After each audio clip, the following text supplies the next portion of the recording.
Nag-usap-usap nga po ba kayo? Ba't may mga report na ang mga nasa business sector daw ay nagkaroon ng consensus na magkaroon ng caretaker sa ating gobyerno at ang napagkaisahan, ang inirekomenda ay ang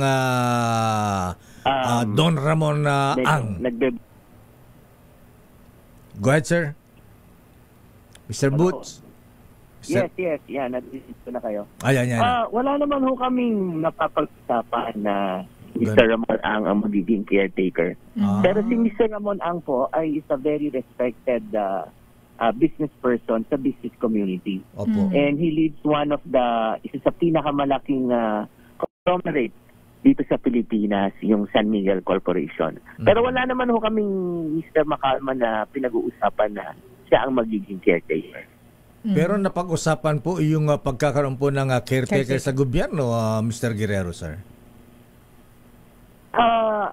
Marami ho kasi tayong problema and nakikita ho namin si Mr. Ang has the funds and can deliver the goods.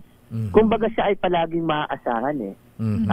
In fact, pag matatandaan niya, bago nagsimula itong flood control, marami na hong ginawa si Mr. Ang na waterways and floodways na sinlir ng San Miguel at gumawa siya ng project na no cost to the government na hindi pinababayad.